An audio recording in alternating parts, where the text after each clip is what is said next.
Il y a une semaine, un document qui pourrait tout changer a été publié. Pendant ce temps, des voix critiques s'élèvent de toutes parts, tandis que l'Église semble avoir oublié sa mission. Regardez jusqu'au bout. Ce qui se passe concerne tous les catholiques, sans exception. Les orientations du synode, rendues publiques la semaine dernière, révèlent déjà certains points critiques évidents en première lecture. Elle se présente comme un document de synthèse et d'orientation pour les années à venir, dans le but de favoriser une plus grande participation et une plus grande écoute au sein de l'Église. Il suffit cependant de quelques pages pour constater un certain flou dans le contenu et une tendance à multiplier les principes généraux sans les traduire en indications opérationnelles claires. Certaines expressions sont ambiguës, d'autres semblent se prêter à des interprétations contradictoires, créant plus de questions que de réponses. Ces derniers jours, plusieurs évêques ont également commencé à prendre la parole, soulignant les faiblesses de ce texte et insistant sur la nécessité de ne pas perdre de vue la mission essentielle de l'Église.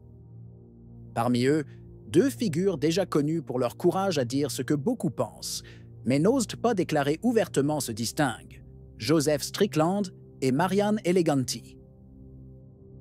Tous deux ont souligné que le langage du synode, caractérisé par des mots comme inclusion, accompagnement et dialogue, risque de se traduire par une sorte d'exercice rhétorique, dépourvu de véritable substance évangélique.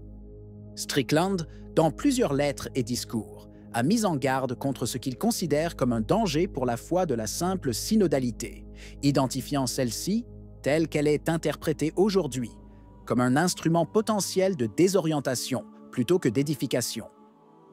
Eleganti, pour sa part, a réitéré la nécessité de ne jamais oublier que le cœur de la mission de l'Église reste d'annoncer le Christ. Il a écrit un article sur le site de Marco Tosatti, l'un des journalistes catholiques les plus suivis, où il explique très clairement pourquoi, à son avis, le chemin de la synodalité va dans la mauvaise direction.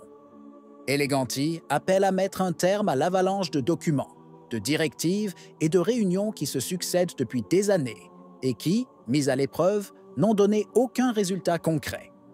Il affirme que tous ces discours sur la synodalité n'ont pas accru la foi de qui que ce soit, n'ont pas incité davantage de personnes à aimer Jésus et n'ont même pas amélioré la vie paroissiale. Ils n'ont fait qu'occuper le temps et les bureaux des responsables et des professionnels de l'Église. L'évêque souligne notamment que le peuple de Dieu, c'est-à-dire les simples fidèles, ignore même l'existence de ces documents. Et lorsqu'ils en entendent parler, ils ne les lisent pas, car ils les trouvent éloignés de leur vie et incompréhensibles. Selon lui, nous tournons en rond, commission après commission, groupe de travail et comité secret, sans vraiment répondre aux problèmes les plus urgents. Pendant ce temps, la foi des gens continue de décliner, les églises se vident et les vocations déclinent. Pour Eleganti, le véritable problème est que l'essentiel a été oublié. À force de débattre de la synodalité, nous perdons de vue la mission la plus importante de l'Église, proclamer l'Évangile et inviter à la conversion. L'évêque le dit simplement. Nous devons reparler de Jésus, avec courage, à une Europe qui l'a oublié et à un monde qui semble se précipiter vers le chaos. Et il le dit non pas pour provoquer la polémique, mais pour rappeler à tous l'essentiel, amener les âmes à Dieu. Son message contient également un avertissement. Il explique que d'autres communautés chrétiennes, comme les anglicans, ont déjà emprunté cette voie, cherchant à plaire à tous et inventant de nouveaux modèles d'église plus inclusifs. Le résultat? Plus de divisions, de conflits internes et une perte d'identité. Eleganti nous avertit que nous risquons de subir le même sort. Si l'Église devient une assemblée qui ne cherche qu'à plaire au monde, elle oubliera sa mission et se videra encore davantage. Pour lui, la solution est claire. Moins de paperasse, moins de réunions, moins de projets abstraits et plus d'évangiles. Revenir à parler du Christ, à bien célébrer les sacrements, à inviter les gens à la conversion et à la prière. C'est là, dit-il, la tâche de l'Église, et non pas d'inventer des structures toujours plus compliquées ou des mots nouveaux que personne ne comprend. De plus, les critiques fusent de toutes parts, confirmant la faiblesse d'un texte qui semble incapable de répondre ni aux attentes de réforme, ni aux besoins de clarté doctrinale. Du côté traditionnaliste, Catholic World Report a dénoncé l'usage ambigu de la catégorie de peuple de Dieu, mettant en garde contre le danger d'un magistère synodal fluide qui vide la doctrine. Même FSSPX.news, avec élégance mais fermeté, a qualifié le texte de « solution bureaucratique », manquant de substance, un langage technique qui embrouille plutôt qu'il n'éclaire, l'expression d'un processus qui semble prolonger l'ambiguïté. Le pilier, bien que sur un ton sobre, a souligné la nature difficile du texte, le définissant comme écrit dans un synodalet, abstrait et de peu d'utilité pour le croyant moyen, manquant d'indications pratiques. De son côté, l'agence de presse catholique a souligné la déception suscitée par le report des sujets les plus attendus, le diaconat féminin et l'inclusion LGBT, jusqu'à la fin de l'année, interprété par beaucoup comme un signe d'indécision et de peur d'aborder ouvertement les défis.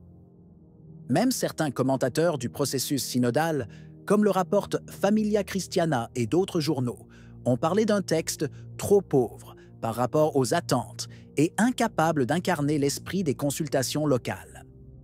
Toutes ces voix, chacune avec son langage et sa sensibilité propre, convergent sur un point. Le texte est faible, abstrait et insatisfaisant, symbole d'une Église qui parle beaucoup, mais décide peu. Leurs critiques, bien qu'exprimées sur des tons différents, convergent sur un point essentiel. La clarté de l'Évangile et la solidité de la doctrine ne peuvent être sacrifiées sur l'autel d'un processus qui apparaît plus bureaucratique que pastoral. En plus de dénoncer la confusion créée par la synodalité, Marianne Eleganti et d'autres évêques ont souligné un autre point fondamental.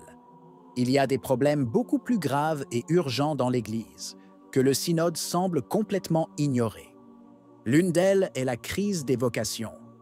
Dans de nombreux diocèses, notamment en Europe, les séminaires sont presque vides et de plus en plus de paroisses se retrouvent sans prêtres. Certaines régions sont déjà contraintes de fermer des églises, de fusionner des communautés et de confier des groupes de 5 ou 6 paroisses à un seul prêtre. Se pose ensuite la question de la liturgie. De nombreux fidèles se plaignent que les messes d'aujourd'hui sont souvent célébrées de manière superficielle, dépourvues du sens du sacré qui devrait les caractériser.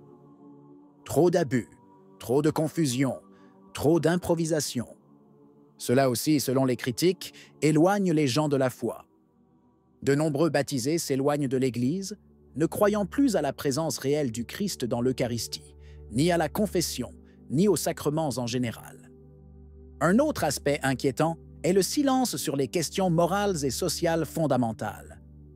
Des sujets comme la famille, la défense de la vie et le respect de la loi naturelle sont mis de côté ou abordés avec timidité, comme si l'Église craignait de paraître dérangeante. C'est pourquoi tant d'évêques, de prêtres et de fidèles appellent à ne plus se concentrer uniquement sur la synodalité, mais à revenir à la discussion sur les fondements de la foi catholique, sur la manière de la vivre et de la transmettre. Qu'en pensez-vous? Si vous avez aimé la vidéo, laissez un commentaire. Amen. Que Dieu vous bénisse.